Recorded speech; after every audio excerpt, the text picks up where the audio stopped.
Oke, halo teman-teman semua. Kita live lagi di Instagram Pajak Smart. Oke, kita akan live setiap hari Senin jam 8 malam ya teman-teman. Hari ini akan agak malam, agak lama karena gue akan membalas chattingan teman-teman yang sudah sangat banyak sekali. Jadi ada banyak sekali chattingan dari teman-teman guys mengenai perpajakan ya. Jadi gue akan balas satu persatu. Kalau teman-teman ada pertanyaan, langsung ditanyakan saja di kolom komentar, guys. Oke. Yang pertama adalah gue mau update mengenai Undang-Undang HPP. Nah, PMK Undang-Undang HPP yang katanya ada 39, 44 PMK plus PP gitu ya. Yang katanya mau terbit, sampai hari ini belum terbit. Tapi kita tunggu. Katanya sih tanggal 17 atau hari Jumat ini akan ada sesuatu gitu ya. Kita tunggu lah ya. Mudah-mudahan sesuatu yang baik. Jadi, belum ada update PMK dari Undang-Undang HPP, yang katanya ada 44 PMK dan peraturan pemerintah yang akan menjadi turunan dari Undang-Undang HPP. Kita tunggu ya teman-teman. Terus yang kedua,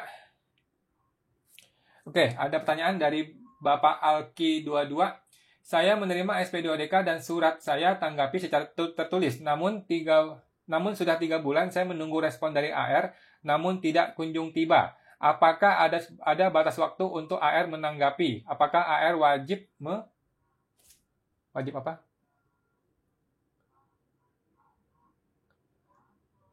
Keputus? Apakah wajib keputus, Pak? Jawabannya adalah suka-suka si AR. Jadi SP2DK itu kan sebuah surat, ya. Itu bukanlah sebuah produk hukum. Gitu teman-teman. Jadi suka-suka si AR aja. Dia mau balas surat kita boleh, dia nggak balas juga nggak apa-apa gitu. Tergantung kebijakannya dia sendiri gitu. Kalau dia merasa ini qualified, mau dia proses, ya dia bisa proses. Kalau dia merasa ini nggak terlalu potensial, dia juga lagi sibuk kan, banyak kegiatan, ya dia nggak proses, nggak apa-apa gitu. Tapi kalau Bapak merasa perlu untuk mencari tahu informasi itu, langsung telepon aja, atau ketemuin, atau WA orangnya. Bu, Pak, bagaimana status SP2DK saya? Kalau memang sudah selesai, tolong dong saya dibikinin sebuah surat penyelesaian bahwa saya sudah selesai SP2DK-nya gitu. Gitu Pak ya, mudah-mudahan bisa membantu Pak Alki. Oke, baik teman-teman. Kalau ada yang mau bertanya langsung di kolom komentar. Kalau tadi Pak Alki masih kurang jelas, silakan ditambahin lagi. Oke. Selagi belum ada yang bertanya, saya akan berusaha menjawab pertanyaan teman-teman dari berbagai macam channel ya. Terus gue mau update mengenai PPS. Nah, program PPS ya. Program PPS itu sudah memberi petunjuk kepada kita semua supaya tidak usah melakukan pembetulan SPT. Oke? Tidak usah pembetulan SPT kalau Anda mau ikut program PPS. Kalau Anda mau melakukan pembetulan SPT, ya silakan saja gitu. Boleh-boleh saja Anda mau pembetulan SPT, tapi program Undang-Undang HPP, program PPS sudah memberi petunjuk kita tidak perlu melakukan pembetulan SPT. Gitu ya. Alias apa? Alias pembetulan SPT, terus SP2DK. SP2DK kan bisa lari ke pembetulan SPT kan? Nah, jadi SP2DK, pembetulan SPT, semua itu tuh sudah seperti mantan pacar kita gitu loh. Udah masa lalu gitu. Sekarang kita mau move on. Sekarang kita mau move on menuju ke PPS tahun 2022 begitu. Ya. Jadi udah nggak usah diurus yang namanya SP2DK, pembetulan itu sudah tidak usah dilakukan karena kita mau fokus ikut PPS. Kita mau fokus ikut Tax Amnesty 2022 gitu. Oke, ada pertanyaan lagi dari Bapak Rifli Priyanto. Saya mengelola restoran kecil, katakanlah sebulan omsetnya 50 juta. 50 juta. Setiap bulan bayar pajak resto ke Bapenda 5 juta. Oke, 10%. Untuk pelaporan PPh pribadi, apakah benar perhitungannya 600 juta kurang 500 juta sama dengan 100 juta kali 0,5% sama dengan 500 ribu. 600 dan 500 itu dari mana datangnya? Oh, ini buat tahun depan. Iya, Pak. Buat tahun depan, betul hitungan Bapak. Jadi, dari omset 0 sampai 500 juta, itu tidak usah kena pajak. Dari 500 sampai 600, yaitu 100 juta kalikan 0,5% itu pajaknya. Tapi untuk tahun ini, tahun 2021, masih berlaku cara yang lama, yaitu 0,5% kalikan semua omsetnya. Gitu ya. Betul Pak, untuk tahun depan betul. Dari 0 sampai 500 juta, tidak usah bayar pajak yang PPh. Cukup di atas 500 jutanya, alias 100 jutanya itu kalikan 0,5%. Sudah betul, Pak? Luar biasa. Bapak Alki lagi melanjutkan yang tadi. Apakah AR wajib menerbitkan LHP2DK dan berita acara? Jika AR tidak menerbitkan LHP2DK dan berita acara, apakah berarti SP2DK masih aktif atau belum ditutup? Setuju. Jadi kalau dia belum menerbitkan LHP2DK dan belum ada berita acara yang menutup closing SP2DK ini, maka kita boleh berasumsi ini masih pending. SP2DK itu masih menggantung gitu, Pak. Nah, berhubung SP2DK ini bukanlah sebuah produk hukum, jadi tidak ada batasan waktu harus diselesaikan kapan gitu loh. Nah, beda dengan pemeriksaan. Kalau pemeriksaan resmi itu ada batasan waktunya jelas, harus di closing, dan closing itu menghasilkan sebuah produk namanya SKP gitu. Bisa SKP kurang bayar, bisa nihil, bisa lebih bayar gitu. Nah, SKP itu harus diselesaikan, bisa dibayar atau keberatan dan sebagainya gitu. Sedangkan SP2DK itu cuman ibaratnya minta penjelasan doang gitu sih, Pak. Gitu.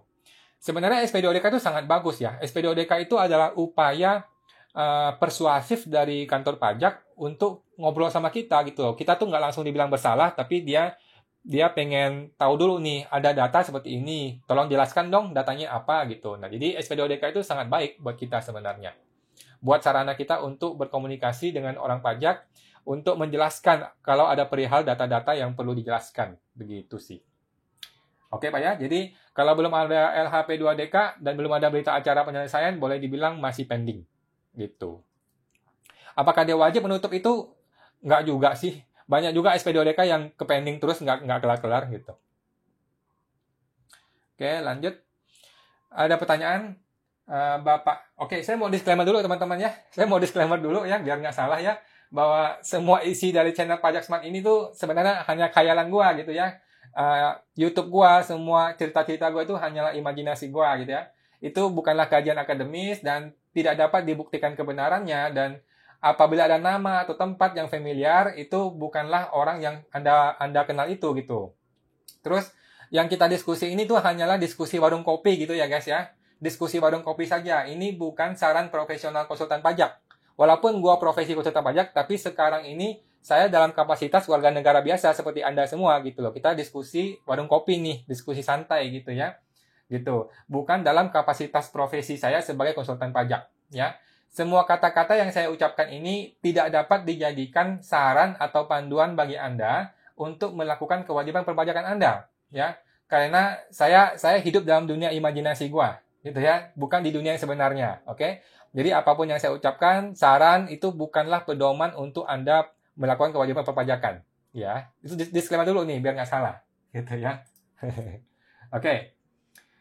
Bapak Erik bertanya, saya tidak ikut TA jilid 1 dan sejauh ini aman, ya. Namun apabila dalam periode 16 ke 2020 saya memiliki harta misalnya 2 miliar, lalu kemudian di akhir 2020 harta tersebut lenyap karena musibah. Oke.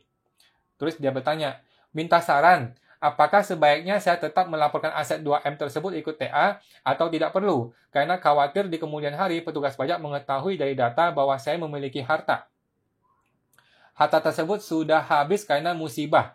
Minta sarannya karena pertimbangan saya kalau ikut TA tarifnya lumayan mahal. Sementara saat ini kondisi finansial sedang kurang bagus. Oke. Jadi gini. Ini masih gray area ya. Ini masih gray area. Kalau PPS itu kan patokannya itu adalah SPT 2020. Oke. Patokan PPS adalah harta di 2020. Artinya apa? Kondisi 31 Desember 2020. Gitu. Artinya apa? Bapak nggak usah lapor. Karena sudah nggak ada barangnya. Gitu. Tapi bagaimana kalau suatu hari diketahui, pajak punya data nih, bahwa Bapak pernah punya harta itu di tahun sebelum 2020 atau sebelum 31 Desembernya. Gitu. Itu bisa gray area, bisa bermasalah, tapi menurut saya kalau memang nggak ada duitnya udah nggak usah lapor. Nggak usah lapor, nggak usah bayar, dan karena kondisinya adalah 31 Desember 2020. Gitu ya. Jadi PPS itu kondisinya adalah kondisi 31 Desember 2020. Sehingga nggak usah lagi, kalau memang sudah tidak ada pada saat Desember itu, sudah nggak usah. Gitu. Itu Pak ya, pendapat pribadi saya ya Pak ya, bukan saran profesional. Oke. Bapak Rifli bilang, baik, terima kasih. Keep up the good work. Thank you, terima kasih sama-sama. Oke. Bapak Ijal Muhammad mengatakan, Pak, mending menyelesaikan kasus pajak melalui AR atau tunggu hasil pemeriksaan? Oke, satu. Kalau belum diperiksa, saran saya bereskan di AR. Ngapain kita ngikutin pemeriksaan kalau masih bisa dibereskan di AR? Itu satu. Kalau sedang diperiksa, ya sudah, ikuti prosesnya sampai selesai. Karena pemeriksaan itu sudah sebuah produk resmi, harus diikutin sampai selesai. Sampai SPHP-nya keluar. Surat pemberitahuan hasil pemeriksaannya keluar, maka barulah selesai SPH pemeriksaan itu gitu. Tapi kalau belum pemeriksaan, ya udah kita beresin di AR. Ngapain sampai ke pemeriksaan? Nggak perlu. Gitu. Oke. Baik, kita lanjut ya. Kalau teman-teman ada pertanyaan, silakan ditanyakan di kolom komentar. Oke. Bapak Erik bertanya, dari gaji perhitungan tarif pasal 17 biasa, 2 usaha UMKM dengan tarif PPh final 0,5%, 3 penghasilan istri gaji yang saya laporkan sebagai penghasilan yang bukan dikenakan objek pajak. Itu menyambung pertanyaan sebelumnya ya. Pertanyaan sebelumnya adalah, yang tadi yang harta sudah habis. Yang harta sudah habis di 2020 karena kondisi finansial kurang bagus. Oke, ya Pak. Jadi saran saya, kalau memang udah nggak ada uangnya, nggak usah dilapor. Yang penting kondisi SPT 2020. Pada saat 31 Desember 2020, kalau memang sudah nggak ada, nggak usah lapor. Tapi itu pendapat pribadi saya, bukan saran profesional ya. Biar nggak disalahin nih saya nih. Terus, Bapak Alki mengatakan, jika saya dapat SP2DK, apa masih bisa ikut PPS? Oke, jadi kalau kita sudah dapat SP2DK, tapi belum menjadi pemeriksaan resmi, maka Bapak boleh ikut program PPS. Oke, masalahnya adalah sekarang masih ada waktu 3 minggu nih. 3 minggu ini adalah waktu yang sangat kritis, waktu injury time. Jangan sampai di 3 minggu ini SP2DK kita berubah menjadi pemeriksaan. Itu masalah gitu. Jadi Bapak harus bilang ke AR-nya, Bapak, Ibu, AR, tolong SP2DK saya ditunda, tidak usah diproses karena saya mau ikut program PPS. Gitu, ya. Mudah-mudahan Anda tidak mendapatkan ancaman pemeriksaan seperti yang orang-orang lain. Orang-orang di dunia imajinasi saya maksudnya, gitu. Kalau AR-nya baik, AR-nya berintegritas, dan AR-nya itu profesional, dia akan bilang, oh bagus Pak, Anda sudah memahami PPS, saya nggak usah edukasi lagi, Anda boleh langsung ikut PPS, SP2DK ini saya pending dulu. Gitu, harusnya orang yang profesional akan ngomong seperti itu. Gitu. Pak Johan mengatakan, Pak, kalau dapat surat harus diaudit karena omset lebih dari 50M, bagaimana Pak? Apakah ada sanksi kalau tidak diaudit? Wajib diaudit Pak. Nggak ada toleransi. Pokoknya kalau omset di atas 50M itu wajib diaudit. Memang sudah aturannya. Kalau nggak diaudit bagaimana ya? Gue juga nggak tahu deh peraturannya ya. Tapi selama ini lebih dari 50M itu pasti diaudit. Gitu. Wajib diaudit. Tinggal pakai auditor aja sih. Tinggal panggil auditor Pak. Oke. Apa konsekuensinya jika tidak diaudit? Saya juga kurang tahu tuh. Karena belum pernah. Biasanya selalu diaudit. Terus Pak Erik bertanya, apabila bisa, apa saja yang harus dilakukan di tahun 2002 terkait laporan UMKM-nya? Laporan UMKM-nya. Tadi Pak Erik mengatakan, untuk UMKM sama seperti biasa Pak, pokoknya omsetnya dikalikan 0,5%. Tapi untuk tahun depan itu ada batasan tidak kena pajak. Dari 0 sampai 500 juta itu tidak kena pajak. Gitu Pak. Jadi mulai tahun depan, tahun 2022, dari 0 sampai 500 juta, tidak kena pajak, ada laporan yang mesti dilapor nanti. Kita tunggu PMK-nya, masih belum jelas PMK-nya bagaimana. Oke, untuk pajaknya sama 0,5%. Gitu. Bapak Erik bertanya, saya laporkan sebagai penghasilan yang bukan dikenakan objek pajak, itu yang istri kan?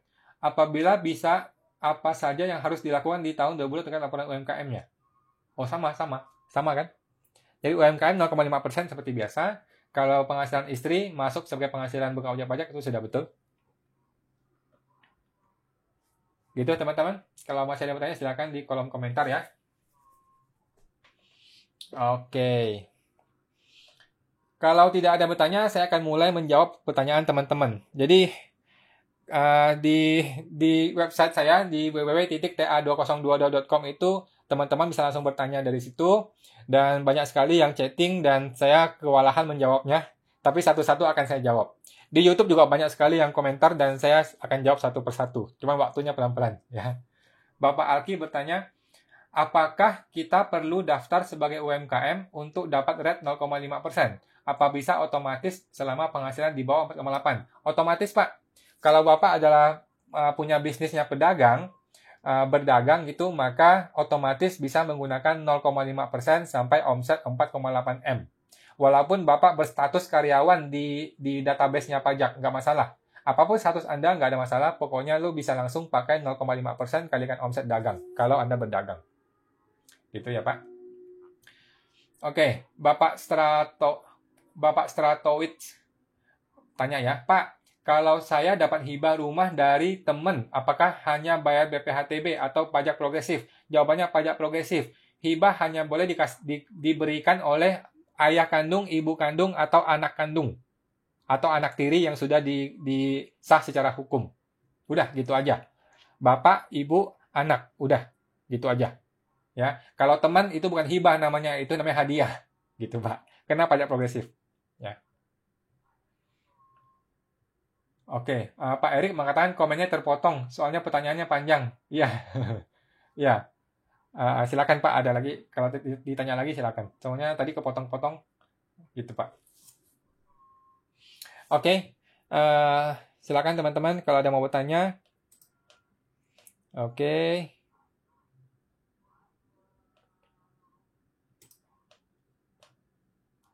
Oke. Silakan ada bertanya.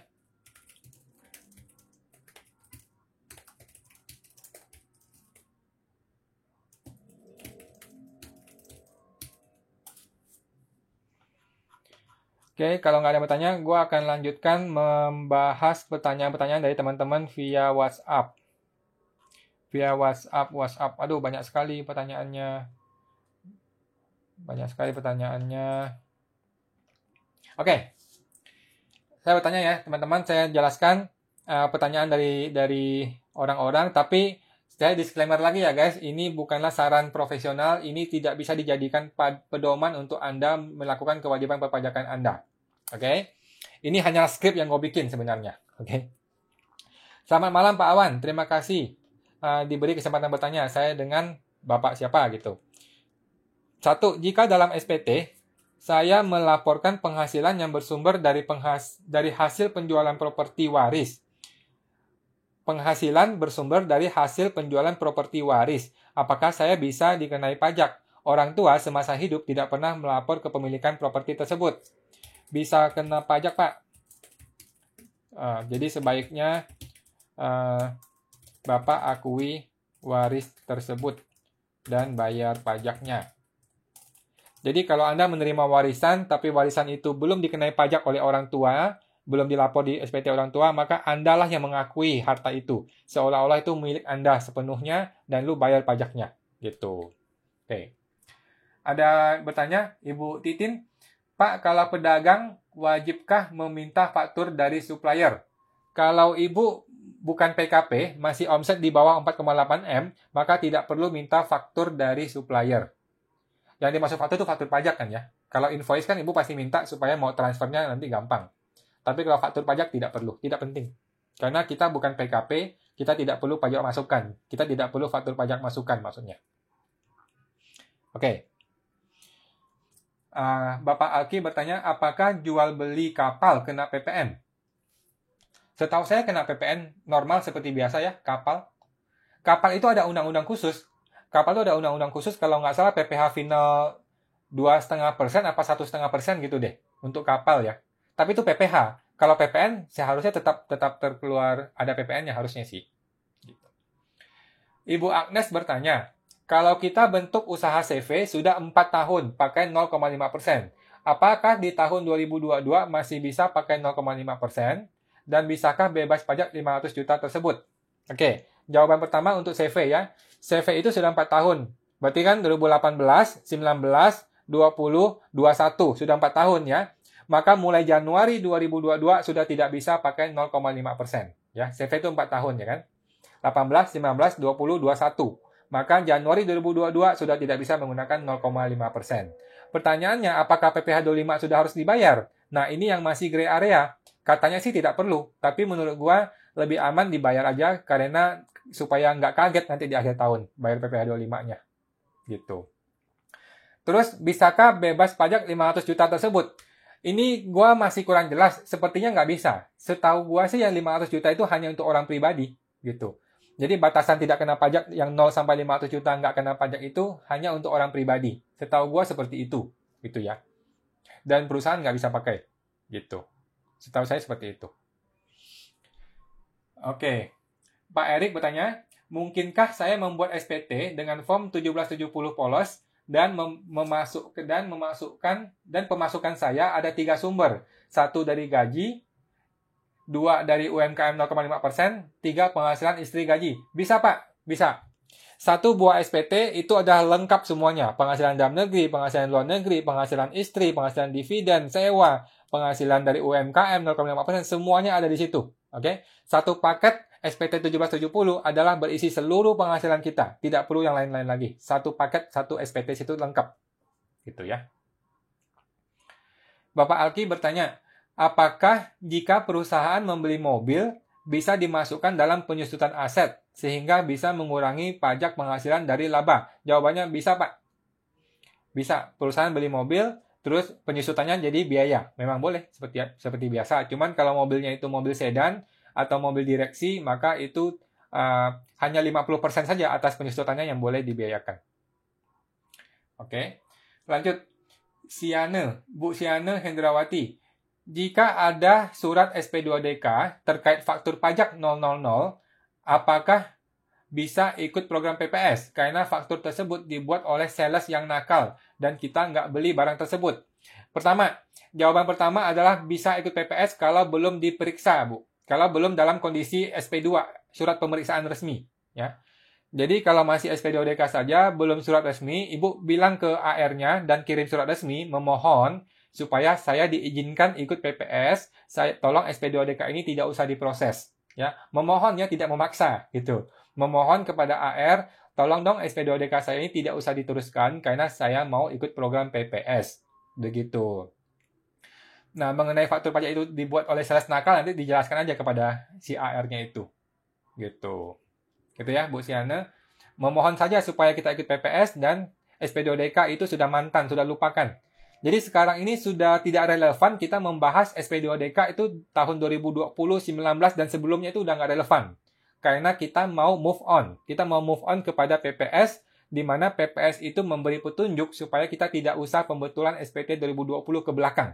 Gitu. Oke, Bapak Andreas bertanya, angsuran PPh 25 setelah tidak pakai tarif UMKM, nihil bro, ada pernya. Betul, setuju. Ya, ada peraturannya yang bilang untuk tahun pertama setelah berakhirnya UMKM, PP 25-nya nihil. Tapi maksud saya, nanti di akhir tahun bakal kaget gitu loh. Tiba-tiba bayar PP 29 itu besar sekali. Mending kalau memang mau dibayar PP 25 dari awal gitu. Tapi sebenarnya emang nggak perlu sih kayaknya. Ada pernya kata si Pak Andreas, udah betul. Ada pernya, jadi PP 25 untuk tahun pertama nihil. Untuk orang yang perusahaan yang baru pertama kali menggunakan PPh normal setelah berakhirnya rezim UMKM yang kemarin itu. Gitu ya Pak. Terima kasih Pak Andreas. Oke, dari Ibu F4N3R. Kapan nih Pak PMK HPP turun? Ini sudah 2 purnama ya. Sudah 2 purnama, hampir 2 bulan. Belum juga turun. Jangan sampai ada 100 purnama ya. Nanti kayak film Ada Apa Dengan Cinta lagi. Oke. Pak Erik bertanya, perhitungannya gimana Pak? Gaji pakai tarif PPh pasal 17 biasa, lalu UMKM bayar 0,5%. Jadi gini, untuk formulir 1770, gaji itu ada satu kolom sendiri. Satu kolom yang namanya penghasilan dalam negeri. Nah, disitulah kita mengisi gaji. Pakai tarif biasa. Gitu ya. Nanti dia masuk ke halaman induk sebagai penghasilan dalam negeri, potong PTKP, baru ada pajaknya. Begitu. Yang UMKM, dan 0,5% itu ada di lampiran 3 PPh final, Pak. Di lampiran 3 PPh final, yang paling bawah itu, kalau nggak salah sudah ada sekarang deh. PPh final itu yang lainnya gitu. Pokoknya UMKM 0,5% itu ada di situ. Bagian lampiran 3 PPh final. Jadi nggak usah bentrok, nggak akan bentrok. Tenang aja, Pak. Gitu. Oke, lanjut lagi dari Pak Alki. Apakah jika perusahaan berpenghasilan murni dari usaha sewa dan sudah dikenakan PPh 23, apakah masih kena pajak penghasilan 22% dari laba? Masih. Jadi gini, PPh 23 itu adalah kredit pajak gitu ya, bukan PPh final. Nah, nanti perusahaan itu menghitung nih total omset sewanya berapa, kurang biaya-biaya, net profitnya berapa. Net profit itu dikalikan 22% labanya pajaknya kan. Nah, 22% kan ada level-levelnya tuh, ada level dapat fasilitas yang 50%. Nah, hasil dari pajaknya ini yang harusnya dibayar dikurangkan dengan kredit pajak PPh 23. Nah, hasil itulah yang pajak yang perlu dibayar. Gitu, Pak. Mudah-mudahan paham ya. Oke. Bu Andi sini. Mohon info aturan Undang-Undang HPP tentang agen asuransi. Agen asuransi saya rasa tidak ada aturan khusus ya kayaknya ya. Agen asuransi sama aja seperti biasa. Nggak ada yang khusus. Bapak Johan Sudanta. Kok izin tanya, untuk nego SP2DK jadi PPS, apa perlu suruh konsultan yang negokan? Saya rasa tidak perlu. Saya juga banyak ngurusin seperti ini, jadi orang nggak berani nego sama AR. Nego itu bukan berarti kasih duit ya, maksudnya nego itu kita ngomong gitu, memohon gitu. Banyak orang nggak berani ketemu AR, akhirnya panggil saya untuk ngurusin, ya boleh, nggak ada masalah. Kita mah senang, konsultan pajak kan senang dikasih kerjaan kan. Tapi sesungguhnya tidak perlu, Pak. Bapak tinggal telepon AR-nya, Pak, Bu, AR, mohon maaf, saya mau ikut program PPS, tolong dong SP2DK saya tidak usah diteruskan. Gitu.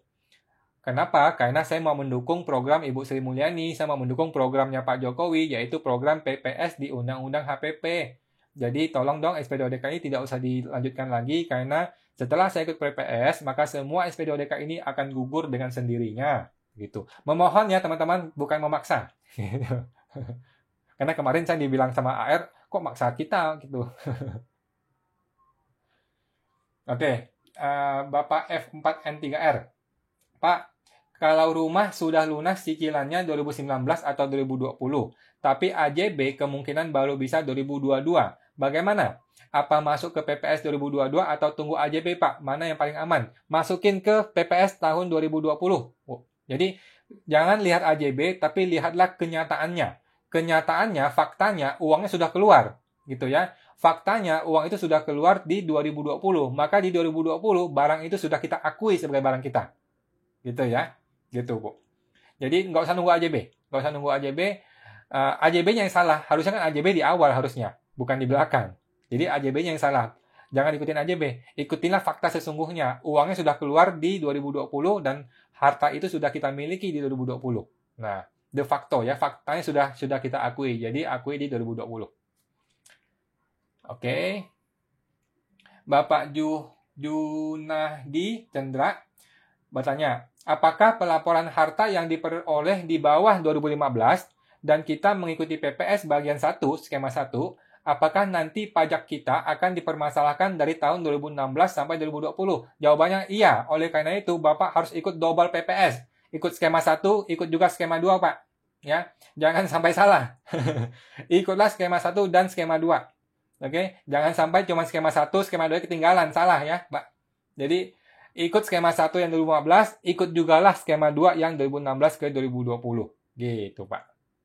Double PPS ya. Oke, Bapak Alki bilang sangat jelas. Thank you. Terima kasih sama-sama, Pak. Oke, Bapak Erik, bila PT sudah melampaui 4,8 M, jadi pakai pembukuan untuk bayar PPh. Tahun depan, omset turun di bawah 4,8 M. Apa bisa balik pakai PPh final 0,5% lagi? Jawabannya, kalau PT-nya sudah melewati masa 4 tahun itu, yang 4 tahun tadi itu, sudah 4 tahun memanfaatkan 0,5%, terus dia mengganti ke PPh normal, terus kemudian omset turun lagi, sudah tidak bisa. Jadi hanya 4 tahun saja batas untuk dia menggunakan fasilitas 0,5%. Tapi kalau CV-nya masih baru, tahun pertama dia pakai 0,5%, tahun kedua dia pakai PPh biasa, tahun ketiga omsetnya turun, boleh kembali ke PPh 0,5%. Pokoknya dia sampai 4 tahun. Gitu, Pak. Ya. Mudah-mudahan bisa masuk. Oke. Bapak Leo Tris. Kalau aku mau minta Pak Awan untuk isi SPT, PPS, pembetulan SPT, konsultasi gimana caranya? Bapak bisa hubungi saya langsung di www.ta2022.com. Oke. Bisa hubungi saya langsung di www.ta2022.com, Pak. Oke, lanjut. Oke. Belum ada bertanya ya? Saya kembali ke pertanyaan di chatting WA ini. Oke, ada yang bertanya, dalam konsep pajak, kapan ahli waris dapat menyatakan bahwa yang bersangkutan memperoleh penghasilan dari warisan? Begitu ortu wafat dan aset warisan masih atas nama ortu dan belum terjual, properti tidak disewakan, atau setelah aset tersebut sudah dijual pada saat warisan, surat waris resminya. Oke. Jadi kapan terjadinya warisan? Yaitu ketika orang tua meninggal dan ada surat waris gitu. Oke. Ada pertanyaan dari Pak Johan Sudanta. AR-nya kemarin memberi waktu untuk penjelasan rinci SP2DK sampai akhir tahun. Kira-kira kalau saya nggak hubungi sampai akhir tahun, apa status saya akan naik jadi pemeriksaan atau tetap SP2DK dan 2022 langsung ikut PPS? Ini masih jadi perdebatan, Pak. Jadi perdebatan. Menurut saya sih, Pak, lebih baik dihubungi AR-nya, bilang baik-baik, memohon gitu bahwa saya mau ikut program PPS. Saya minta tolong Ibu atau Bapak pandu saya sebagai wajib pajak yang kurang paham. Tolong Ibu bantu saya, pandu saya, kasih saya edukasi yang benar tentang PPS gitu loh. Jangan paksa saya untuk menyelesaikan di akhir tahun ini gitu. Sekarang kan udah ada undang-undang HPP, sudah ada program PPS. Di program PPS dikatakan bahwa kita tidak boleh pembetulan. Maksudnya tidak perlu pembetulan lagi karena pembetulan SPT dianggap tidak disampaikan. Tolonglah Bu, tolonglah Pak, ajarin saya cara yang benar gitu loh. Jadi tolong SP2DK nggak usah dikerjakan lagi. Sekarang kita move on yuk. Kita sama-sama move on ke program PPS tahun depan. Begitu. Kalau AR-nya tetap ngotot, ya agak susah ya. Agak susah. Seperti yang saya bilang di video-video saya kemarin. Kalau AR-nya ngotot gimana? Dia mau ngancam mau pemeriksaan bagaimana? Ya agak susah. Agak susah. Ya itu Anda coba didiskusikan aja sama AR-nya. Diajak ngobrol aja gitu. Bahwa mohonlah kita kan udah berniat baik mau ikut program PPS gitu. Terus kalau ada AR yang ngomong gini, loh Bapak kan bersalah, ya bayarlah gitu. Bayar dong sebelum Desember ini, kan Bapak yang bersalah gitu. Nah, lu mesti balikin begini, loh justru program PPS dibikin untuk orang-orang yang bersalah, seperti saya, gitu. Saya mengaku salah, saya mengaku lalai, saya mohon maaf. Oleh karena itu, saya mau selesaikan dengan program PPS, gitu. Ya kan? PPS itu kan dibikin untuk orang-orang yang salah, bukan orang-orang yang benar. Orang-orang yang jujur mah nggak perlu ke program PPS. Gitu. Oke, Bapak Erik mengatakan, terima kasih Pak jawaban atas beberapa pertanyaan saya. Terima kasih sama-sama Pak. Oke. Bu Andi sini. Pak Awan izin bertanya lagi, apakah asuransi jiwa wajib dimasukkan ke kolom harta? Nah, pendapat pribadi saya adalah asuransi jiwa yang nilainya hangus, yang tidak ada investasinya, tidak perlu dimasukkan sebagai harta, karena hangus nilainya. Gitu. Kalau asuransi jiwa yang di dalamnya ada investasinya, artinya kalau gue tutup ada duit balik, gue tidak meninggal nih, tapi gue tutup polisnya, uangnya bisa balik. Nah, uang itulah yang kita catat sebagai harta di SPT kita. Begitu, Bu. Itu pendapat pribadi saya. Ada orang-orang yang berbeda pendapatnya, macam-macam sih. Kalau saya sih seperti itu. Karena prinsipnya adalah uang itu bisa balik apa enggak. Kalau bisa balik, maka dia harta. Kalau dia nggak bisa balik, dia hangus, berarti bukan harta. Begitu. Bapak Alki bertanya, apa jika ada pemeriksaan untuk SP2DK, apa berarti AR dapat mengakses rekening koran? Oke, ini jadi perdebatan sampai hari ini nih. Jadi gini, pemeriksaan itu, menurut undang-undang, orang pajak boleh meminta apapun yang dia mau minta ke kita. Oke? Dan kita harus kasih menurut undang-undang. Ya, kita harus kasih. Gitu. Tapi kalau saya, pendapat pribadi saya nggak mau kasih, kalau ini orang pribadi ya, kalau saya orang pribadi, saya nggak mau kasih rekening koran. Gitu, karena rekening koran itu tidak bisa saya pertanggungjawabkan. Gitu. Karena kita orang pribadi, kita tidak pembukuan. Karena kita tidak pembukuan, maka isi dalam rekening koran gue itu campur aduk dan gue nggak bisa pertanggungjawabkan. Oleh karena itu gue nggak mau kasih rekening koran. Gitu. Seperti itu sih Pak. Tapi sebenarnya orang pajak bebas meminta apapun. Dan kalau ditanya apakah dia bisa mengakses rekening koran, jawabannya secara undang-undang bisa. Gitu. Secara undang-undang pemeriksa pajak itu boleh minta ke Dirjen Pajak, minta ke OJK, minta ke BI dan ke bank data rekening koran orang yang sedang dia periksa itu. Tapi biasanya prosesnya lama. Itu yang bikin mereka kesel, bikin mereka males gitu loh. Makanya mereka minta langsung kepada kita. Gitu. Kalau saya sih, saya nggak mau kasih. Itu pendapat pribadi saya ya. Mohon Bapak Ibu ya, jangan dijadikan pedoman untuk perpajakan Anda ya. Nanti gue diomelin lagi nih. Oke, Bapak Andreas. Izin koreksi bro, skema PP23 tidak bisa on-off seperti PP46. Jika sudah pakai tarif umum, tidak bisa kembali lagi ke tarif UMKM, meski belum 3 tahun pakai tarif UMKM bro. Oke, terima kasih bro Andreas. Buat teman-teman yang lain yang tadi bertanya itu, mohon maaf ya. Untuk Bapak Andreas sudah menjelaskan ulang bahwa di PP23 tidak sama dengan PP46. Mohon maaf, gua juga kurang menguasai PP23 yang ini nih. Kalau sudah terlanjur menggunakan tarif umum, maka tidak bisa lagi kembali ke UMKM tarif normal, tarif yang 0,5%. Oke, ini menurut Pak Andreas di skema PP23. Ya, saya mohon maaf kalau salah, tolong yang tadi bertanya Bapak Ibu tolong dipelajari lagi di PP23. Gitu. Tapi masuk akal sih, masuk akal. Daripada lu ganti-ganti gitu, ya udah sekali sudah lewatin 4,8 M dan menggunakan tarif normal, udah nggak usah kembali lagi ke PPh 0,5%. Pakailah pembukuan normal, pakailah pembukuan biasa, lanjutkan seperti itu. Gitu. Terima kasih Bro Andreas. Oke. Yeneliana. Kayak teman saya nih. Halo Pak Awan. Untuk PT, kalau sering bayar vendors melalui rekening staff PT itu sendiri dengan alasan lebih praktis dengan advance payment, akan bermasalah nggak secara pajak kalau nggak transfer langsung ke vendor? Oh, jadi bayar ke staff dulu, bayar ke rekening staff dulu, supaya staff ini transfer ke si vendor. Oke, jangan lagi dilakukan. Kalau bisa sih, ke depannya langsung saja dari perusahaan langsung bayar vendor.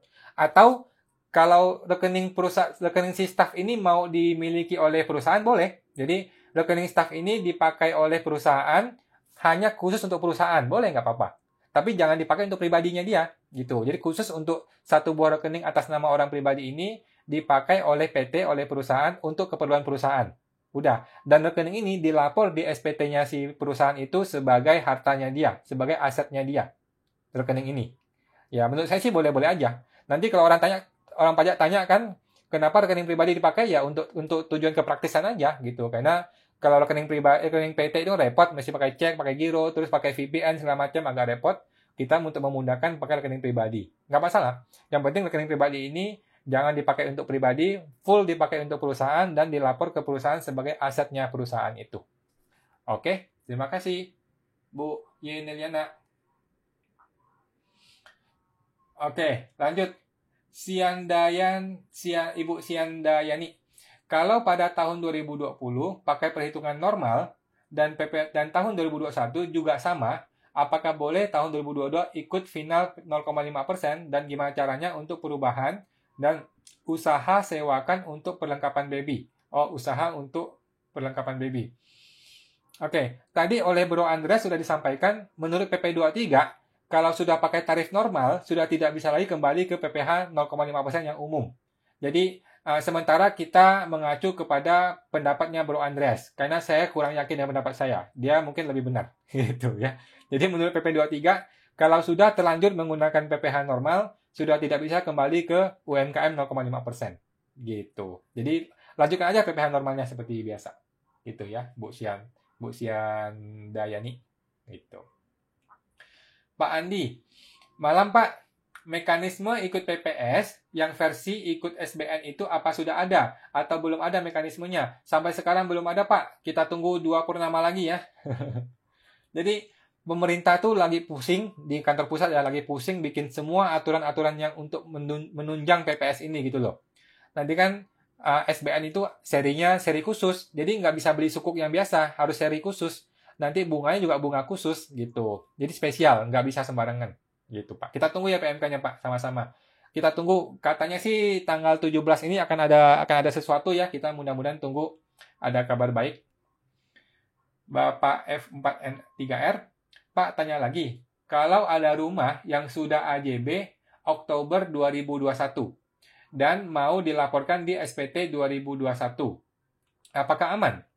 Cicilan juga sudah lunas 2020 awal karena kakak saya sudah salah ya. Oke. AJB Oktober 2021 dan mau dilaporkan di SPT 2021, apakah aman? Cicilannya sudah lunas kan? Cicilan sudah lunas, masalahnya itu. Jadi harusnya itu rumah itu dilapor di cicilan pertama, bukan cicilan terakhir gitu loh.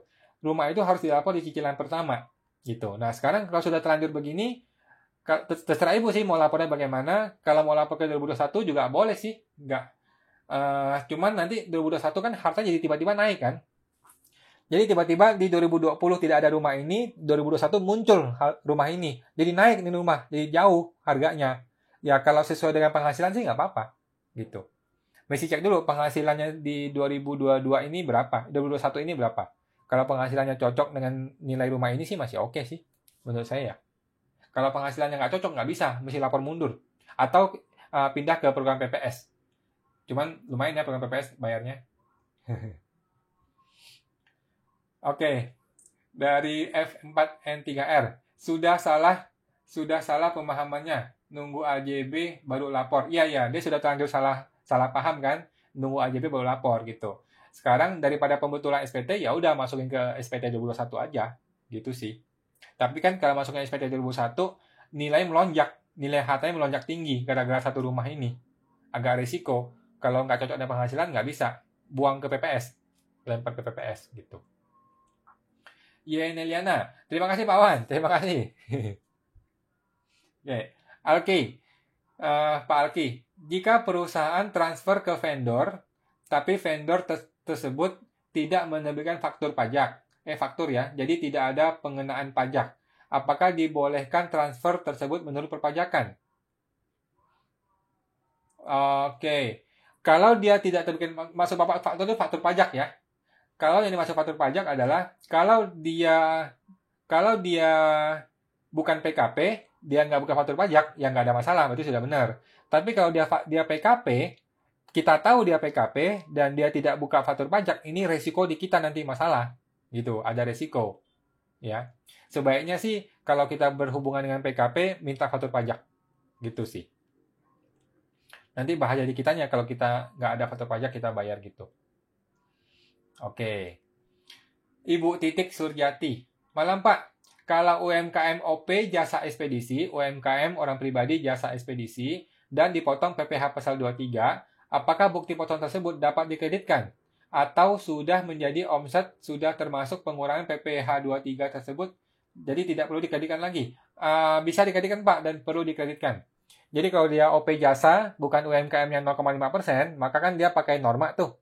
Penghasilan brutonya berapa, ambil normanya berapa persen, dapat penghasilan neto kan. Penghasilan neto itu kurang PTKP, terus dihitung pajaknya berapa, barulah dikurangkan dengan kredit pajak PPh 23 ini. Nah, nilai bersihnya itu adalah pajak yang perlu dibayar. Gitu, Bu. Mudah-mudahan bisa dipahami ya. Oke, Bapak Erik. Pak, kalau saya mau laporkan deposito di PPS skema 2, kena 12% apa 12%? Kalau depositonya itu tidak diinvestasikan di SBN, maka kena 14%. Kalau dia diinvestasikan, maka 12%. Ya. Jadi kalau deposito itu diinvestasikan 12%, kalau tidak diinvestasikan 14%. Apa yang dimaksud dengan diinvestasikan? Yaitu diinvestasikan di surat berharga negara, yang mana kita tunggu PMK-nya nih. SBN seri-seri berapa saja yang dimaksudkan. Gitu. Dan investasi itu harus ditahan selama 5 tahun ya teman-teman. Jadi investasi itu harus ditahan selama 5 tahun berturut-turut, tidak boleh diambil. Barulah bisa pakai yang 12% itu. Gitu. Ya, oke. Lanjut, Ibu Siandayani. Pak, tanya lagi. Kalau omset di bawah 500 juta, tidak bayar pajak. Cara lapornya untuk omset setiap bulan gimana? Atau pakai form apa? Kita tunggu PMK-nya, Bu. Akan ada PMK yang menjelaskan bagaimana cara melaporkan untuk omset bulanan yang sebelum 500 juta itu. Jadi tahun depan kita tiap bulan akan ada laporan pajak tuh. Laporan omset gue sekian nih, belum kena pajak. Kita bulan depan lagi omset sekian, belum kena pajak. Kita bulan depan ada omset sekian, udah mulai kena pajak gitu. Ada laporannya, kita tunggu formatnya kita tunggu PMK-nya. Sampai sekarang belum turun. Biasalah. Nanti PMK akan turun di menjelang akhir biasanya. Oke. Ibu Titik Sujati, maaf Pak, OP-nya masih menggunakan PPh final karena omsetnya masih di bawah 4,8 M Pak. Oke. Oh, tadi itu yang kata Bu Titik, orang pribadi jasa ekspedisi menggunakan 0,5% final ya. Maka semua PPh 23 itu buang aja Bu, tidak bisa dikreditkan dan tidak perlu dikreditkan ya. Jadi kalau dia menggunakan UMKM 0,5%, maka semua PPh 23, 21 yang dia dapatkan itu tidak bisa dikreditkan dan tidak perlu dikreditkan gitu. Oke. By the way, kalau dia UMKM, dia bisa minta surat keterangan PP 23, Bu. Minta surat keterangan PP 23, dia kirim kepada vendornya supaya dia tidak dipotong lagi PP 23 ke depannya. Gitu, Bu. Kan sayang sudah dipotong tapi nggak usah kreditkan kan. Gitu. Oke, lanjut. Bapak F4N3R. Pak, nanya terus nih. Apa PPS skema 2 bisa menyelamatkan SPT 2021? Semisal, rumah tadi di SPT 2021 dibeli dari PPS 2022.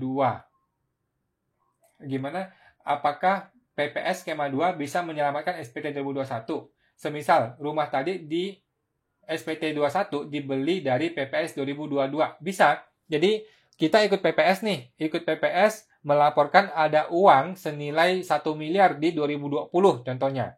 Nah, uang 1 miliar ini di 2021 berubah wujud menjadi rumah. Itu boleh. Boleh, begitu. Gitu.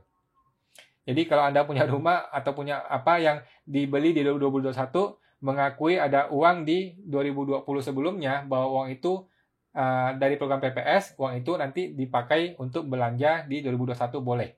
Oke. Tapi ingat, ini bukan saran profesional konsultan pajak ya Bapak Ibu.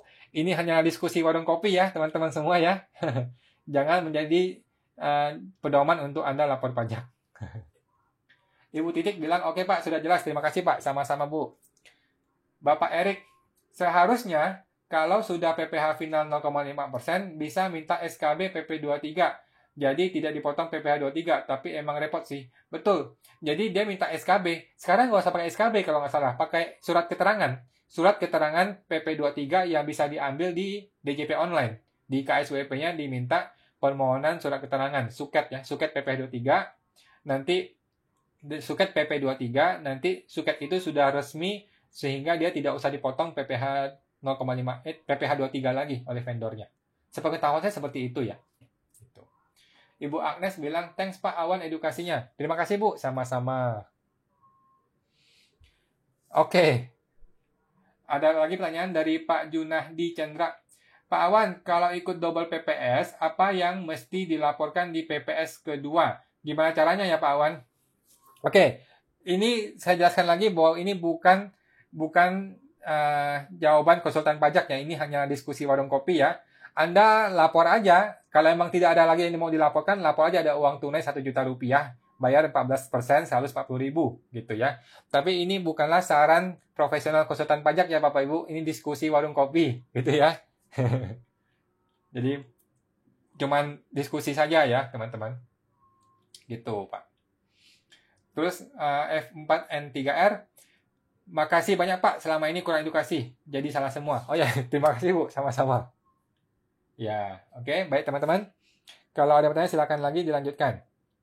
Oke, Ibu Siandayani, terima kasih Pak Iwan. Jadi saya mengerti masalah pajak dengan benar. Terima kasih Bu, sama-sama. Oke, saya lanjut lagi menjawab pertanyaan dari WA ini ya. Saya pernah ikut TA 2016 dan saya rencana ikut PPS 2022. Apa boleh jika saya seolah-olah menyatakan punya tabungan yang diperoleh tahun 15, sumbernya dari menjual properti almarhum orang tua yang dibeli 2020, ortu tidak lapor properti tersebut. Padahal properti tersebut baru dijual tahun 2016. Maksud saya agar ikut tarif yang 6%. Jawabannya bisa. Bisa Pak. Jawabannya bisa, Pak. Jadi, ini bakal terjadi seperti itu, guys. Ini bakal terjadi seperti itu. Orang punya properti, punya harta antara 2016 ke 2020, tapi dia buat seolah-olah harta itu sudah ada di 2015. Ini adalah tax planning yang bisa terjadi dan tidak ada solusinya di Undang-Undang HPP. Undang-Undang HPP tidak memberikan solusi untuk masalah ini, gitu. Jadi bukannya gua ngajarin yang salah ya, gitu. Cuman belum ada solusinya di Undang-Undang HPP, gitu. Ini hal yang bisa terjadi dan nggak ada solusinya, gitu. Oke, lanjut. Oke. Malam, Pak. Bapak kantor ada di mana? Nanti saya mau tanya-tanya PPS, Pak. Buku undang-undang HPP apa sudah ada dijual di toko, Pak?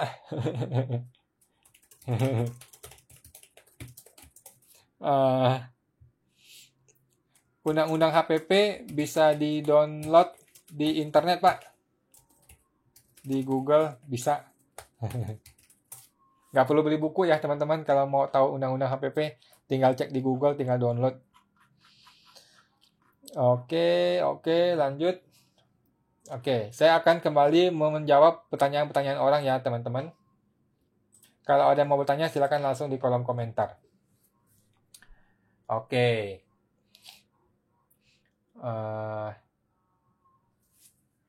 Ada pertanyaan dari orang pribadi.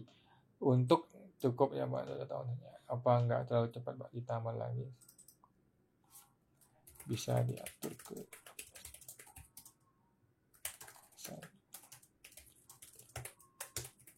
Ada yang 21 juga. Lagi tadi tulisan dari Bapak. Ada Bapak.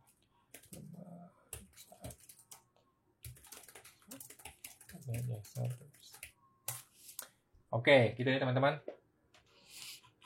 Kita melanjutkan lagi pertanyaan teman-teman. Semuanya masih banyak. Oke, nih. Halo Pak Awan, mau tanya teks amnesti, tapi dia nggak bilang mau tanya apa. Jadi teman-teman, Bapak Ibu, kalau mau bertanya langsung saja to the point, mau tanyanya apa ya. Nggak usah say hello, tapi nggak tanya pertanyaannya. Tanyakan saja apa yang mau tanyakan langsung. Gitu ya. Oke.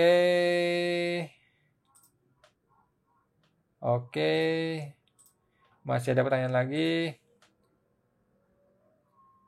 Oke.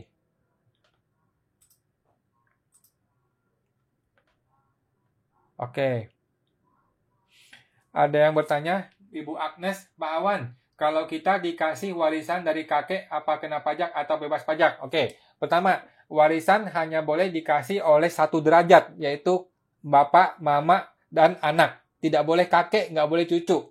Caranya adalah kakek hibahkan atau wariskan dulu kepada si bapak, baru bapak wariskan kepada anaknya. Gitu ya, Bu Agnes. Tidak boleh kakek kasih ke cucu, cucu kasih kakek, nggak boleh. Yang boleh kakek kasih ke bapak, bapak kasih ke anak.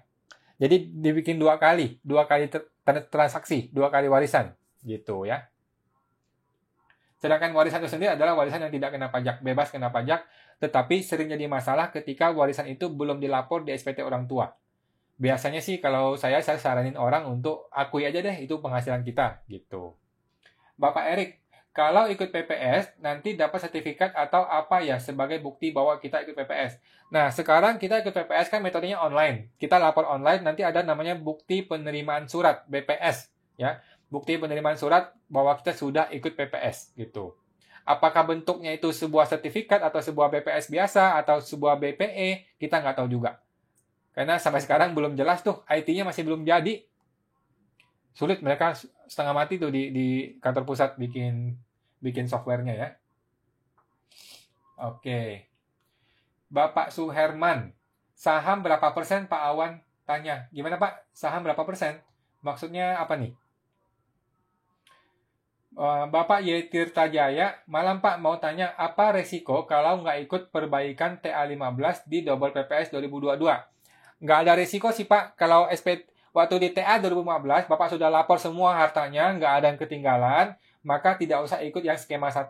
Cukup ikut skema yang kedua aja, yang double PPS, yang skema 2 saja. Nggak usah ikut dua-duanya, gitu.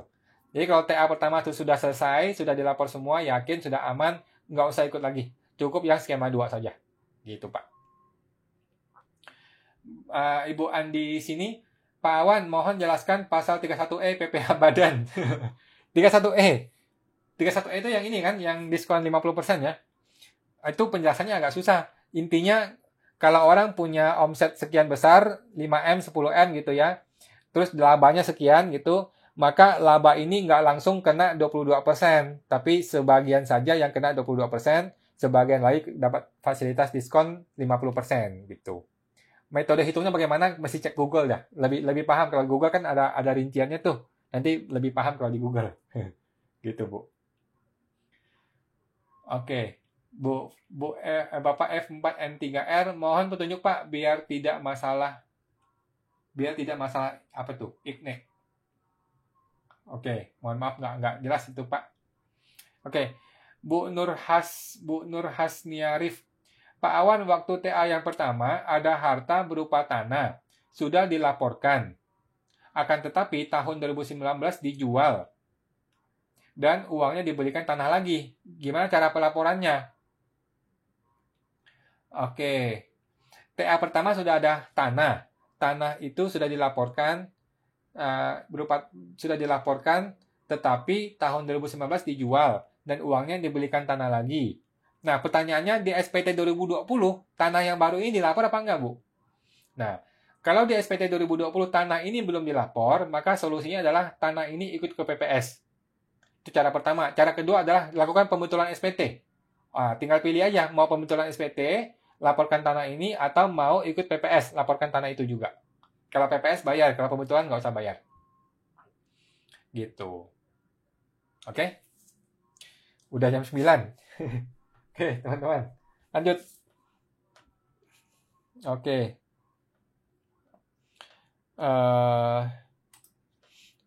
Saya kembali ke menjawab pertanyaan orang-orang. Hari ini mungkin agak malam, nggak apa-apa. Ibu Emi bertanya, Pak, teman saya punya rumah dan mobil, tapi tidak punya MPWP, tapi tidak mau ikut TA. Apakah nanti setelah KTP menjadi MPWP, apa akan terhutang atas hartanya karena tidak ikut TA? Jawabannya, iya Bu, berbahaya sekali. Kenapa dia tidak mau ikut TA? Kenapa dia tidak mau ikut PPS? Lebih baik berkorban sekarang, bayar 14% atau 12% daripada suatu hari nanti kena 30%. Berbahaya sekali dia punya mindset seperti ini. Nanti bisa nangis dia, Bu. Jelaskan ke teman Ibu, sekarang kesempatan terakhir untuk dia mengakui dosa gitu loh. Bayar cuma 12%, 14%. Daripada nanti dia mesti bayar 30%. Mau berapa lama bersembunyi gitu loh. Kan uang itu kan bertambah terus, harta dia kan bertambah, nggak berkurang dong. Kan yang namanya manusia kan harta bertambah terus gitu. Mau berapa lama dia bersembunyi? Nggak bisa lama-lama. Mending sekarang saatnya lapor PPS. Gitu. Ibu Titik Surjati, Pak maaf mau tanya lagi. Kalau perusahaan dikasih SKB PP23 atas PPh 23 jasa ekspedisi oleh vendor yang sudah PKP, apakah PPN-nya bisa dikreditkan Pak? PPN nggak ada hubungan dengan SKB, PPN tetap bisa dikreditkan seperti biasa. Ya. SKB itu untuk PPh 23, PP 23 gitu supaya nggak dipotong PP 23. Tapi PPN tetap berjalan seperti biasa. PPN nggak ada hubungannya. Oke, Pak Junahdi Chandra. Pak Awan, kalau ikut double PPS, otomatis SPT 2021 ke bawah sudah tidak jadi masalah kan, walaupun kita melapor di PPS nilainya lebih kecil. Oke, yang pertama adalah yang dijamin oleh PPS itu bukan 2021 Pak, tetapi 2020 ke bawah ya. Untuk 2021 tidak. Jadi PPS hanya menjamin sampai 2020 saja. Itu satu. Yang kedua adalah kalau dilapornya lebih kecil daripada yang sebenarnya, itu salah. Karena suatu hari kalau ketahuan, maka yang nilai ketahuan ini tetap dikenai pajak 30%. Ya. Jadi kalau punya harta, laporkanlah seluruhnya atau lebih besar. Jangan lebih kecil. Kalau lebih kecil, suatu hari ketahuan, maka atas kenaikan selisihnya itu tetap kena pajak. 30%. Gitu. Oke, Ibu Titik Surjati. Oke Pak, terima kasih. Ya, sama-sama Bu. Oke. Saya lanjut lagi ya, membalas di WA ini.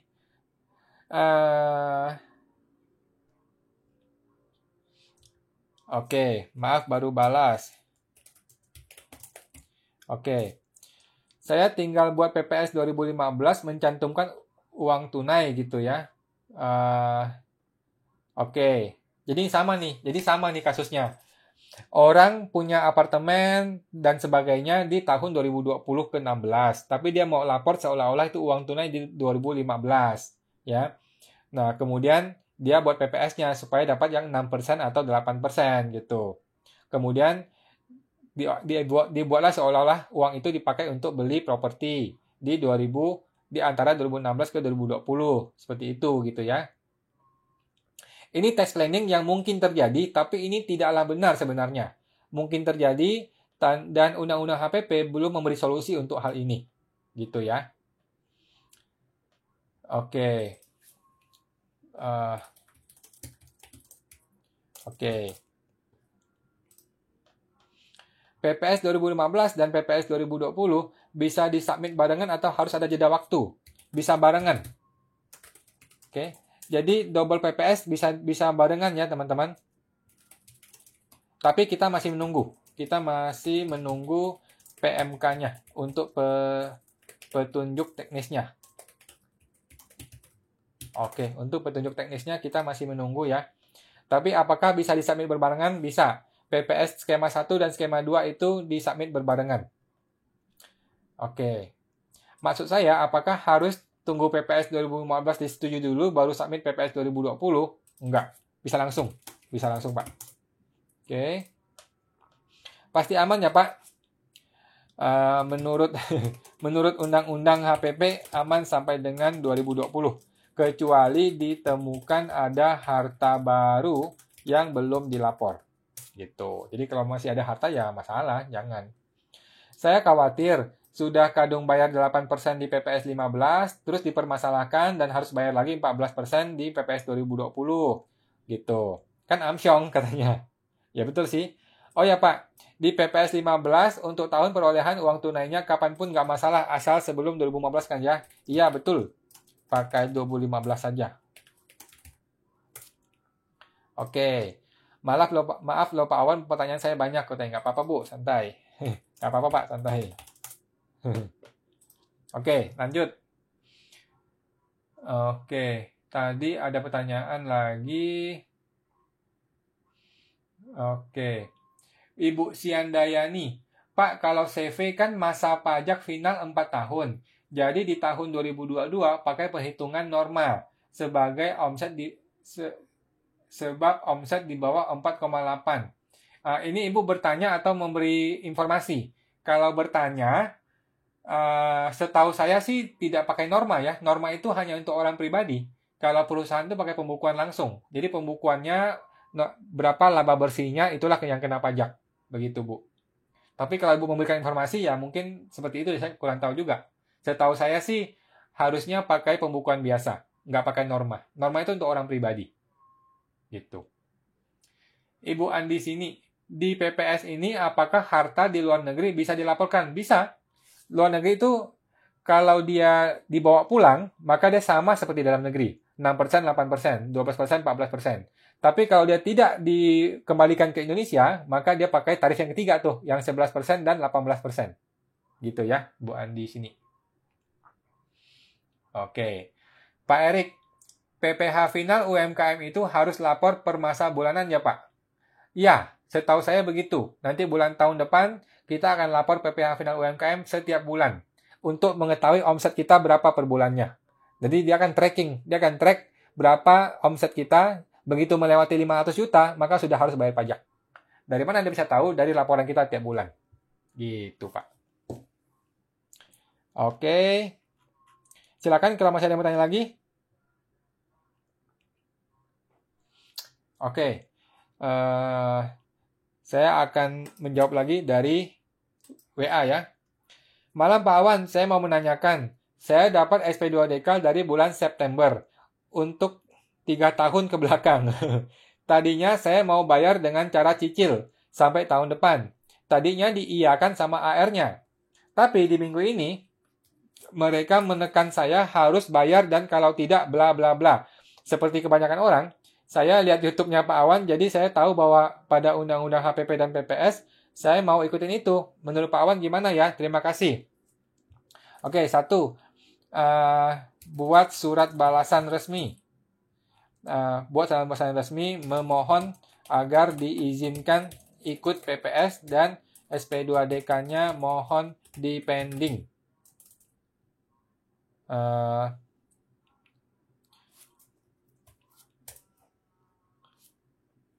Itu saja Pak. Suratnya ada di YouTube saya yang judulnya Duta SP2DK. Oke. Masih ada pertanyaan. Ibu Andi sini. Kalau ada harta kita, tapi masih atas nama orang lain, gimana pengakuannya di PPS? Diakui saja, kita akui saja. Kalau tahun lalu, waktu 2015, kalau kita mengakui harta yang masih atas nama orang lain, itu namanya nominal. Kita dibikin satu surat nominal, di mana orang yang atas nama itu mengakui bahwa harta itu bukan milik dia, tapi milik kita. Nah, kalau tahun ini kita belum tahu nih bagaimana prosedurnya. Apakah tetap harus menggunakan nominal itu atau enggak? Gitu. Tapi yang penting, lihatlah kebenarannya. Kalau kebenarannya itu harta milik kita, walaupun nama orang lain, kita yang mesti akui, kita yang mesti bayar dan lapor. Gitu. Dari fumil.id.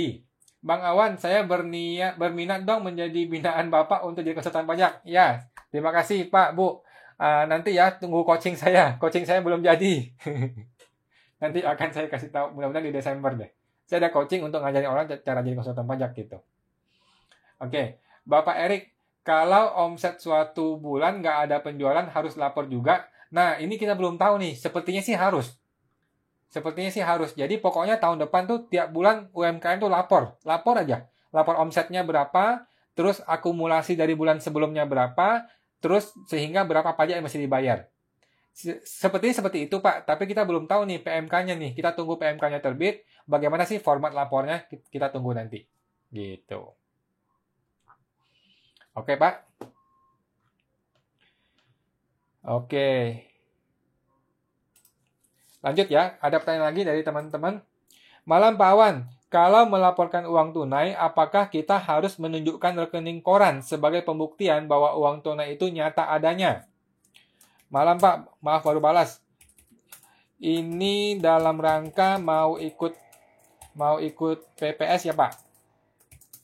Kalau PPS tidak perlu membuktikan apa-apa. Ya. Cukup diakui saja. Gitu. Setahu saya seperti itu ya teman-teman. Kalau kita mau ikut program PPS, maka cukup kita akui aja kita punya itu. Tapi kalau bukan PPS, ya mungkin beda gitu. Oke. Lanjut ya, ada pertanyaan lagi. Halo Pak Wan, mau tanya teks amnesti 2022. Ketentuan Undang-Undang HPP yang menyebutkan pembetulan itu sudah tidak boleh dibetulkan, dianggap tidak disampaikan, ya. Pertanyaannya adalah, aturan ini untuk yang ikut program Undang-Undang HPP saja atau ikut Undang-Undang HPP jangan melakukan pembetulan. Seandainya kalau saya tidak ikut program Undang-Undang HPP, boleh pembetulan dan tetap berlaku? Yes. Yes, Pak. Yes, Pak. Kalau tidak ikut Undang-Undang HPP, tidak ikut PPS, maka pembetulan tetap sah dan boleh seperti biasa, Pak. Jadi teman-teman yang tidak mau ikut program PPS dan Anda mau lebih memilih untuk pembetulan SPT, tidak ada masalah. Silahkan, nggak ada masalah. Ya. Belum tentu PPS itu lebih murah dibanding pembetulan. Justru pembetulan bisa lebih murah daripada PPS. Gitu. Jangan salah. Kalau seandainya sudah terlanjur melakukan pembetulan SPT 2018, 19, 2020 pada tanggal 1 Desember 2021, apakah masih boleh mengikuti Undang-Undang HPP dan bagaimana ketentuan dengan status pembetulan yang sudah dilakukan tersebut? Jika nanti ikut PPS, maka pembetulan dianggap tidak disampaikan.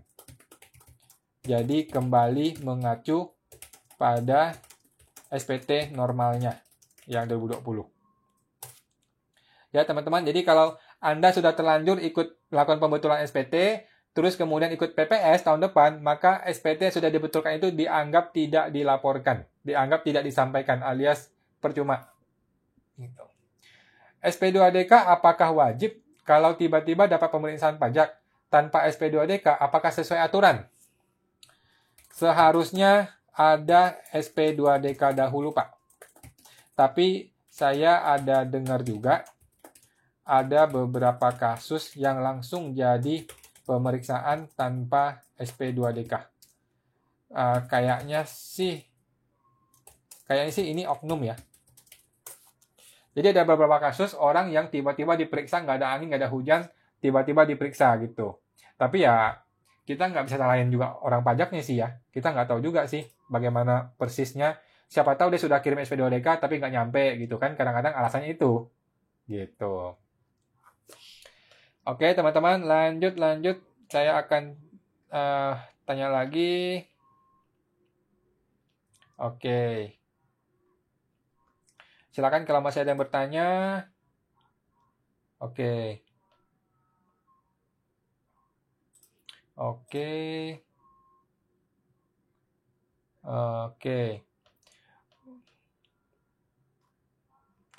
Silakan kalau masih ada yang bertanya.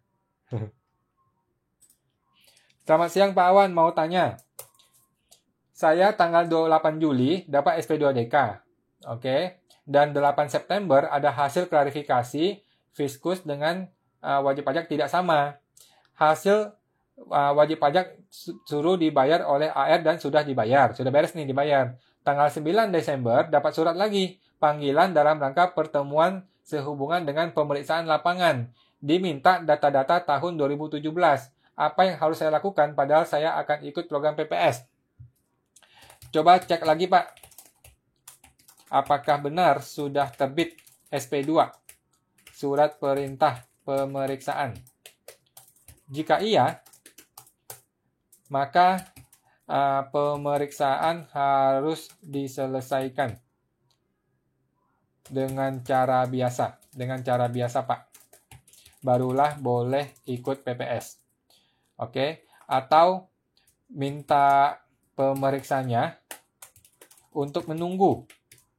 Siapa tahu dalam beberapa hari ini akan ada instruksi penghentian pemeriksaan pajak. Gitu ya. Jadi buat teman-teman yang sekarang sedang diperiksa, ya nggak usah terlalu takut juga, Anda hadapin saja, dan mohon SP2DK pemeriksaan ini dipending aja terus, diundur-undur terus waktunya. Siapa tahu nanti dalam waktu 1 minggu, 2 minggu lagi ada instruksi untuk menghentikan pemeriksaan. Beres deh, Anda selesai gitu ya. Tidak usah buru-buru bayar, jadi tenang, nggak usah buru-buru dibayar gitu ya. Karena tahun 2015 dulu ada instruksi untuk menghentikan pemeriksaan. Dan tahun ini katanya sih belum ada instruksi gitu, tapi kan siapa tahu ada gitu. Jadi nggak usah buru-buru dibayar, santai saja. Oke, ada pertanyaan dari Pak Putra. Kalau SP2DK sudah 10 bulan tidak ada kelanjutannya, apakah sudah selesai? Belum tentu Pak, bisa selesai, bisa juga nggak selesai. Nggak ada masalah, biarin aja. Kalau Anda berniat baik, Bapak tanyain ke AR-nya, Bu, SP2DK saya bagaimana statusnya? Tolong diselesaikan dong, gitu. Karena saya mau ikut PPS, gitu. Jadi nggak ada masalah. SP2DK itu bisa ke pending 10 bulan, 5 bulan, bisa setahun, 2 tahun ke pending, nggak ada masalah. Karena SP2DK itu santai saja. Bapak Susilo, malam Pak Awan, CV saya mulai 2018. Di 2021 akan berakhir PPh final 0,5%. Untuk 2022, walau omset masih di bawah 4,8 M, apa langsung pakai tarif lain? Jawabannya iya Pak, langsung pakai tarif normal PPh badan biasa ya Pak. Jadi mulai 2022, walaupun omset di bawah 4,8 M, gunakanlah tarif yang normal seperti biasa PPh badan, yang 22%. Oke. Ibu Nur Hasniarif. Pak Awan, saya ditagih untuk pajak kegiatan membangun sendiri. Apa bisa ikut PPS biar tidak bayar pajaknya? Jawabannya bisa. Tapi apakah sudah terbit STP? Kalau sudah terbit STP, surat tagihan pajak, maka harus diselesaikan dahulu baru boleh ikut program PPS. Gitu. Kalau belum terbit STP, bilang ke AR-nya secara memohon gitu ya, mohon tolong saya mau ikut program PPS, tolong ini semua tidak usah diproses karena saya mau ikut program PPS gitu. Dengan ikut program PPS, kalau dia belum tertagih menjadi STP, maka gugur dengan sendirinya. Begitu. Dan mudah-mudahan AR kita mau bantuin Ibu ya. Bapak Erik, Pak, kalau saya dapat SP2DK atas SPT 2016, kalau sudah masuk tahun 2022, memang masih bisa diperiksa? Tidak bisa. Oleh karena itu, AR akan mempercepat pemeriksaan Anda. Oke? Jadi, untuk tahun 2016 akan kadaluarsa di akhir tahun ini. Oleh karena itu, AR akan mempercepat penyelesaian SP2DK-nya. Jadi, mohonkanlah kepada AR bahwa saya mau ikut PPS, tolong deh, nggak usah diurus deh SP2DK ini. Saya mau ikut program PPS, Pak. Saya mau mendukung programnya Ibu Sri Mulyani. Saya mau mendukung reformasi perpajakan, ikut PPS. Tolong SP2DK ini nggak usah lagi diproses, Pak. Gitu, minta tolong gitu ya. Terus, Bu Fumil ID. Bang Awan, kantor saya dapat SP2DK. Ada 5 poin yang diminta keterangan dan data. Kami sudah jawab baik yang ada datanya dan poin yang tidak kita miliki datanya. Tapi setelah dijawab kok nggak dikabarin lagi kelanjutan sudah 2 bulan. Mohon arahannya. Kemungkinan nggak penting. Jadi kadang-kadang SP2DK itu nggak penting sehingga kita sudah memberikan penjelasannya sudah lengkap, ya sudah, dia biarin, dicuekin sama dia, gitu. Kalau itu penting dan ada potensi pajaknya, pasti dia kejar. Gitu, Bu. Karena gini, terus kalau perusahaan kan tidak bisa ikut TA, perusahaan itu tidak bisa ikut PPS untuk tahun 2020 ke 2016. Oleh karena itu, dia santai aja. Untuk perusahaan itu santai, gitu. Untuk orang pribadi yang dikejar sekarang. Orang pribadi itu udah mampus-mampusan dikejar sekarang nih. Udah gila-gilaan gitu. Oke, Bapak Susilo, makasih untuk pencerahannya gitu ya. Terus Pak Putra, permintaan data sudah dipenuhi Pak dan tidak ada berita lagi dari AR. Sebaiknya WP pasif saja ya Pak.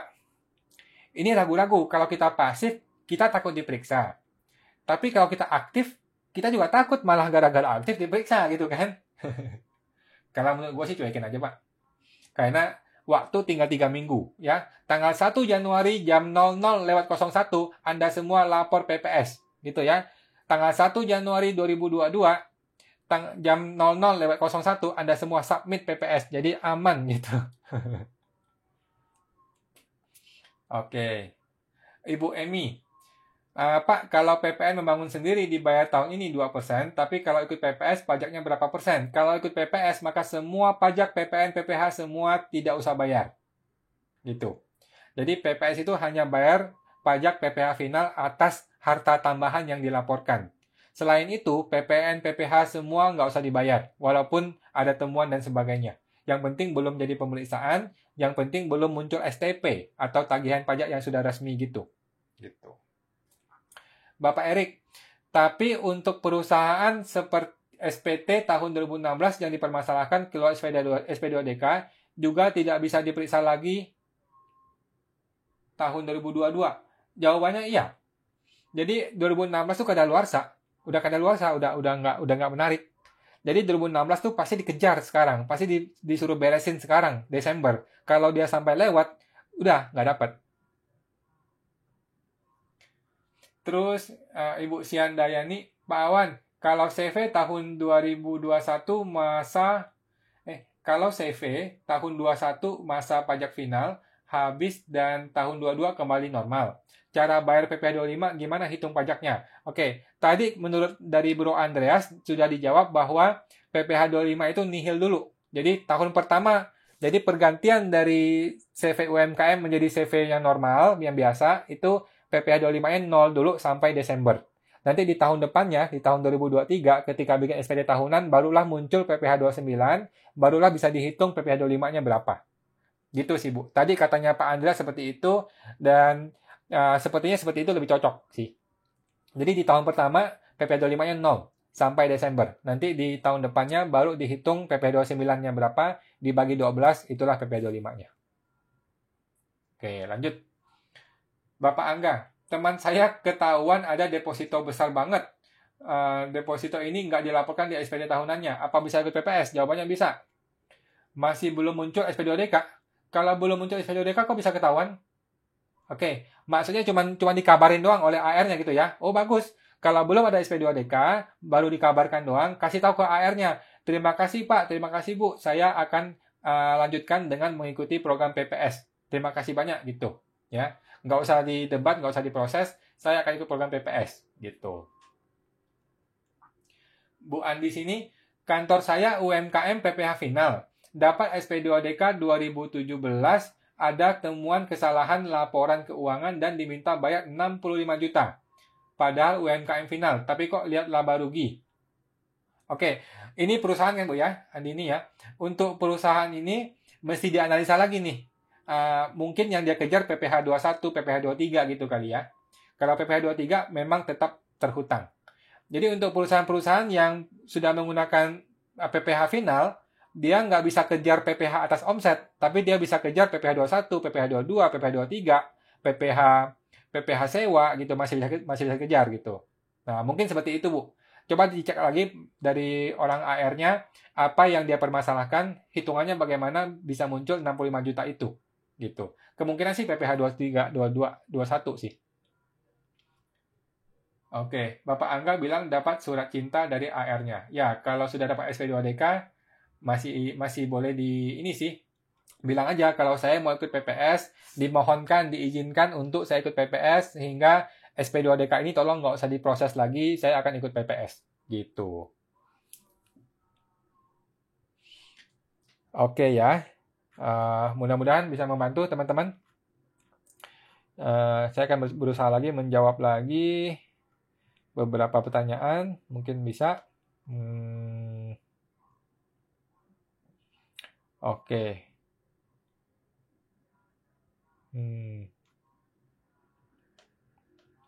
Oke teman-teman, udah banyak ya. Kayaknya bentar lagi udah mau saya tutup teman-teman. Udah 1,5 jam ya. Oke. Ngomong-ngomong, ini gara-gara video saya viral ya mengenai perpajakan, saya nggak tahu video mana yang viral. Terus Sekretaris Umum IKPI sampai ditelepon oleh seseorang yang katanya dari pejabat gitu ya, dihimbau untuk kata-katanya mungkin kurang benar gitu, kata-kata si Awan ini dalam YouTube-nya gitu. Jadi ada kata-kata yang misleading gitu ya. Jadi melalui kesempatan ini saya mau klarifikasi nih. Klarifikasi sekarang juga nih ya, bahwa dulu di video itu saya ada ngomong bahwa berpraktek konsultan pajak itu tidak perlu izin. Nah, saya mohon maaf nih kepada Bapak IKPI ya, bahwa kata kalimat itu salah gitu. Yang benar adalah kalau mau berpraktek konsultan pajak harus punya izin konsultan pajak gitu. Jadi mohon maaf ya Bapak, saya salah ngomong gitu ya. Nah, jadi kalau mau jadi konsultan pajak harus punya izin konsultan pajak. Yang saya maksudkan waktu itu adalah kalau mau berbisnis konsultan pajak ya. Kalau mau berbisnis konsultan pajak pada awalnya tidak perlu punya izin gitu. Tapi ketika seiring perjalanan waktu, nah bisa diproses izinnya gitu. Terus gimana caranya? Caranya adalah berpartner dengan seorang konsultan pajak yang sudah punya izin. Nah, klien-klien dihandle oleh konsultan yang resmi ini. Nah, jadi teman-teman bisa fokus mencari klien gitu. Fungsinya fungsi marketing gitu ya. Itu klarifikasi saya buat Bapak Sekretaris IKPI ya. Jadi supaya nggak salah paham begitu. Terus, gara-gara video saya viral juga, saya akan segera dipanggil oleh DJP ya, DJP kantor pusat. Ini nggak tahu nih, apakah saya mau dijadikan duta SP2DK nasional gitu ya, ataukah gue akan jadi masalah? Nggak tahu juga ya. Tapi mudah-mudahan semuanya baik ya. Kita pengen negara ini lebih baik gitu. Kita pengen negara menjadi lebih baik, masyarakatnya lebih baik, para pejabat pemerintahan lebih baik gitu. Jadi kita kerja sama-sama untuk supaya negara ini lebih baik gitu guys. Oke, itu ya teman-teman. Udah 1,5 jam ya. Semoga bisa membantu, semoga bisa bermanfaat buat teman-teman semua. Dan saya akan live lagi setiap hari Senin jam 8 malam. Gitu ya, Bapak Ibu. Sampai jumpa semuanya. Sampai jumpa. See you.